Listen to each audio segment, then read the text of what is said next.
Shri Venkateswara gold తాకట్టులో ఉన్న మీ బంగారాన్ని విడిపించి కొనబడును.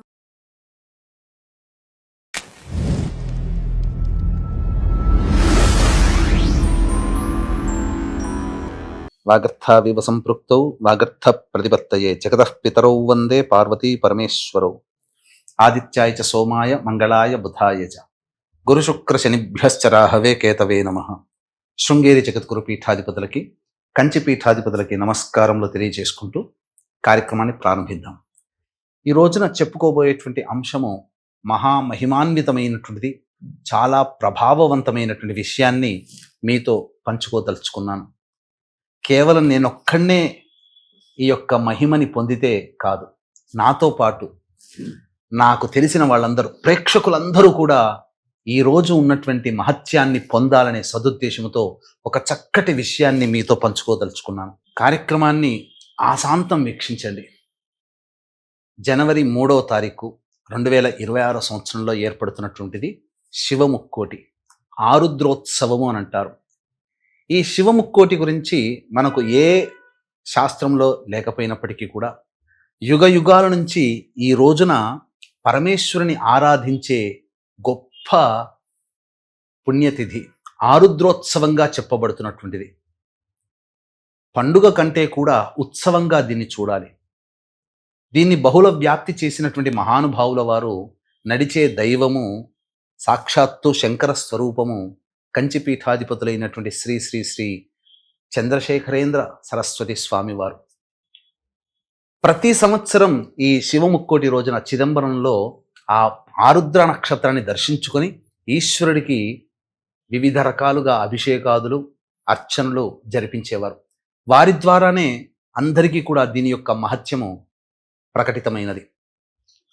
ఆకాశంలో తూర్పు వైపున కానీ లేదా ఈశాన్యం వైపున కానీ నిలువుగా 3 నక్షత్రాలు లేదా అడ్డముగా 3 నక్షత్రాలు కనిపిస్తుంది. ఈ రోజున ప్రభావవంతంగా కనిపిస్తుంది. పరీక్షించండి, ఎందుకంటే చాలా మందికి కంటి సమస్యలు ఉంటున్నాయి కాబట్టి సరిగా కనబడకపోవచ్చు. కానీ బాగా పరిశీలిస్తే తప్ప ఈ 3 నక్షత్రాలు ఒకే వరుసలో నిలువుగా కానీ అడ్డంగా కానీ కనిపిస్తాయి. అదే ఆరుద్ర నక్షత్రం. సంపూర్ణముగా ఆ చుట్టుపక్కల ఉన్నటువంటి మండలాన్ని గనక చూస్తే శివుడు నటరాజ స్వరూపముగా తాండవం ఆడుతున్నటువంటి దృశ్యముగా మనకు గోచరమవుతుంది. అంతటి మహిమాన్వితమైనటువంటి నక్షత్రాన్ని ఒక్కసారి చూసి నమస్కారం చేసుకోండి. 3వ తారీఖు తెల్లవారుజామున 3 గంటల నుంచి 5:30 లోపల ఈ యొక్క సుందర దృశ్యాన్ని చూడండి. అంటే 2:30 కల్లా లేచి కాలకృత్యాదులు తీర్చుకొని ఆకాశం వైపుకి తూర్పు వైపున పరిశీలించి చూడండి, మీకు కనబడుతుంది. తదనంతరం మీరు ఇంట్లో చక్కగా ఆవు నేతితో దీపారాధన చేసి శివలింగానికి అభిషేకము నమశ్శంకరాయ నమశ్శంకరాయ నమశ్శంకరాయ అంటూ అభిషేకము చేసి అర్చన చేయండి. నైవేద్యముగా నూకలు లేని బియ్యాన్ని పాయసముగా చేసి నైవేద్యముగా పరమేశ్వరునికి సమర్పించండి, చాలు. ఈరోజు మహా గొప్పదైనటువంటి విశేషం ఉన్నదండి. మనకు సాధారణంగా ముక్కోటి ఏకాదశి రోజున ఉత్తర ద్వారం గుండా విష్ణుని ఏ విధంగానైతే దర్శించుకుంటామో అదే విధంగా ఉత్తర ద్వారం గుండా ఈశ్వరుని దర్శించుకునే, శివలింగాన్ని దర్శించుకునే మహాభాగ్యము ఈ ఒక్క శివముక్కోటి రోజునే మనకు కలుగుతుందంటే అతిశయోక్తి కాదు. ఎంత మహిమాన్వితమైనటువంటిదండి.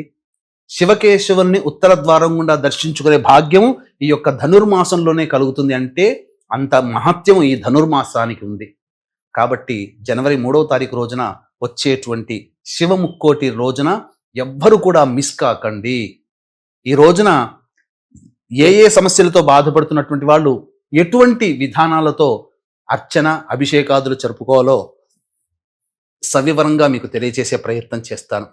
వీక్షించేటువంటి ప్రేక్షకులకి గమనిక, ఈ యొక్క శివముక్కోటి సందర్భంగా జనవరి 3వ తారీఖు రోజున మన పీఠం ఆధ్వర్యంలో శ్రీశైల క్షేత్రంలో కానీ శ్రీకాళహస్తి క్షేత్రంలో కానీ ఈ 2026వ సంవత్సరం అంతా కూడా మీకు శుభం కలగాలి, అన్నింటా మీకు జయం కలగాలి, మీ సంకల్పం నెరవేరాలి, ముఖ్యంగా నవగ్రహాలు సంపూర్ణంగా అనుకూలించాలి అనే సదుద్దేశముతో సర్వదోష నివారణ పూజల హోమాలలో భాగంగా నవగ్రహ పాశుపత హోమము, అనారోగ్యం కోసం మృత్యుంజయ హోమము, శాంతి కోసం రుద్ర హోమము, అలాగే ఆటంకాల నివారణ కోసం లక్ష్మీ గణపతి హోమము, వివాహం కాని అబ్బాయిలకి అమ్మాయిలకి మరియు దాంపత్య సమస్యలకి హోమాదులు, అలాగే శత్రుబాధ, నరఘోష, కోర్టు సమస్యల నివారణకి సుదర్శన మూలమంత్ర హోమము, కాలభైరవ హోమము, ముఖ్యంగా మేష, మిథున, కర్కాటక, సింహ, కన్య, వృశ్చిక, ధనస్సు, కుంభ, మీన రాశుల్లో జన్మించినటువంటి వారికి శనిదోష నివారణకై శనీశ్వర హోమం అనేటువంటిది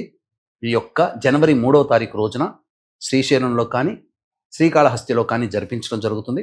అవకాశం ఉన్న వాళ్ళు స్క్రీన్పై కనిపిస్తున్న నెంబర్కి కాంటాక్ట్ చేసి మీ గోత్రనామాదులు నమోదు చేసుకోవచ్చు. ఇందులో నమోదు చేసుకున్నటువంటి వాళ్ళకి శక్తిపాతము చేసినటువంటి కరుంగలి మాల ఇవ్వడం జరుగుతుంది. ఇక ఏ ఏ సమస్యలకి ఏ విధంగా చేయాలనేటువంటిది క్లుప్తంగా మీకు తెలియజేస్తాను. ఈ రోజున ఉద్యోగ సమస్యలతో బాధపడేటువంటి వాళ్ళు చెరుకు రసంతో కానీ బెల్లం నీటితో కానీ ఈశ్వరునికి అభిషేకము జరిపించి ఎర్ర జిల్లేడు పుష్పాలతో అర్చన చేయాలి. H1B వీసా సమస్యలు కూడా తగ్గుముఖం పడతాయి. ఇక వివాహ సమస్యలతో బాధపడేటువంటి వాళ్ళు, దాంపత్య సమస్యలతో బాధపడేటువంటి వాళ్ళు ఖండ చక్కెర లేదా మిశ్రి అంటారు, వాటిని పొడి చేసి ఆ పొడిని నీటిలో వేసి ఆ నీటితో ఈశ్వరునికి అభిషేకం చేయడం, గన్నేరు పుష్పాలు లేదా మల్లె పుష్పాలతో అర్చన చేయడం. అలాగే గత జన్మ కర్మదోషాల వలనే ఈ జన్మల్లో మనం సమస్యలు ఎదుర్కొంటున్నాం. ఈ సమస్యల నివారణకి గత జన్మ కర్మదోషాలు తొలగిపోవడం కోసమై ఆవ నూనెతో ఈశ్వరుడికి అభిషేకము జరిపించి తుమ్మి పుష్పాలతో అర్చన చేయండి వీలైతే, లేదా మారేడు దళాలతో అర్చన చేయవచ్చు.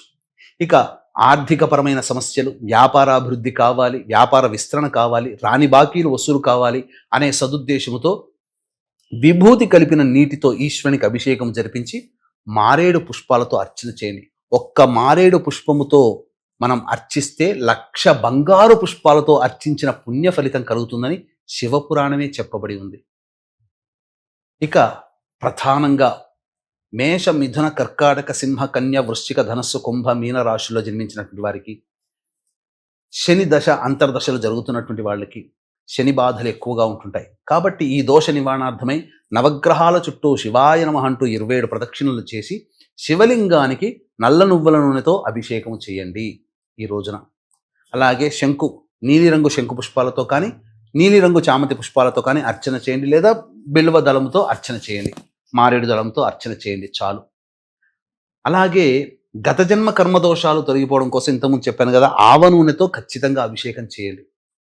సమస్త విధమైనటువంటి కష్టాలు తొలగిపోవాలి అనేటువంటి ఉద్దేశంతో గరికను నీటిలో వేసి ఆ గరిక నీటితో అభిషేకం చేయండి.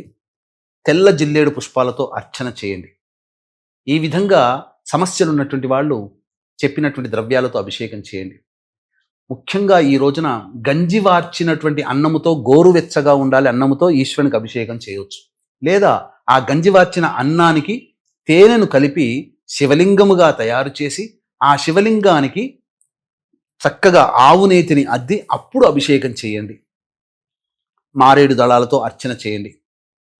ఈ విధంగా చేసినట్లయితే సకలమైనటువంటి మనోభీష్టాలు తొలగి సకలమైన మనోభీష్టాలు నెరవేరుతాయి. సకల కష్టాలు తొలగి మనోభీష్టాలు నెరవేరుతాయి. చాలామంది ఈ చేసినటువంటి ఆ అన్నముతో చేసినటువంటి శివలింగాన్ని ఏం చేయమంటారంటారు. దగ్గరలో నదిలో కానీ, సరస్సులో కానీ, సముద్రంలో కానీ, చెరువులో కానీ వేయవచ్చు, బావిలో కానీ వేయవచ్చు. ఏవి లేని వాళ్ళు ఒక బకెట్లో చక్కటి నీటిని తీసుకొని ఆ నీటిలో సాయంకాల ప్రదోషకాలంలో అర్చన చేసి నిమజ్జనం చేయవచ్చు. ఆ నీటిని ఎవరు తొక్కని ప్రదేశంలో వేస్తే సరిపోతుంది. ఆ నీటిని, అన్నాన్ని, లేదా ఆ యొక్క అభిషేకం చేసినటువంటిది మీరు చక్కగా ఎవరి తొక్కని ప్రదేశంలో వదిలిపెట్టినా చాలు, లేదా అగ్నికి ఆహుతి చేసినా చాలు. ఈ విధంగా మీరు ఈ శివముక్కోటి అని చెప్పబడేటువంటి జనవరి 3వ తారీఖు రోజున మిస్ చేసుకోకండి. ఈ రోజున చేసినటువంటి పుణ్య కార్యక్రమం అనతి కాలంలోనే మీ యొక్క సమస్యలను నివారణ చేస్తుంది. ఎంతటి ప్రభావవంతమైనదంటే ఈరోజు 1,000,000 సోమవారాలలో ఈశ్వరునికి అభిషేకం చేస్తే ఎంతటి పుణ్య ఫలితం వస్తుందో అంతటి పుణ్య ఫలితం ఈ శివముక్కోటి రోజున వస్తుందని మనకు శాస్త్రం. సృష్టి స్థితి లయకారకాలలో లయకారకుడు పరమేశ్వరుడు. కాబట్టి శివాజ్ఞ లేనిదే చీమైన కుట్టదు. ఈ కార్యక్రమం మీరు చూడాలన్నా, ఈ కార్యక్రమం చేయాలన్నా అది శివాజ్ఞ కాబోలు. అందుకే ఇంతటి గొప్పదైనటువంటి విషయం గురించి మీకు అందించాలి, ఆ సమాచారాన్ని అందించాలనే ఉత్సాహంతో మీకు చేరవేయడం జరిగింది. ఈ అవకాశాన్ని అందరూ సద్వినియోగపరచుకోండి. మీకు తెలిసిన బంధువులకి, స్నేహితులకి, హితులకి అందరికీ ఈ యొక్క విషయాన్ని చేరవేయండి. వారు చేసి పొందిన పుణ్యఫలంలో మీకు భగవంతుడు వాట ఇస్తాడు. అందులో సందేహమే లేదు.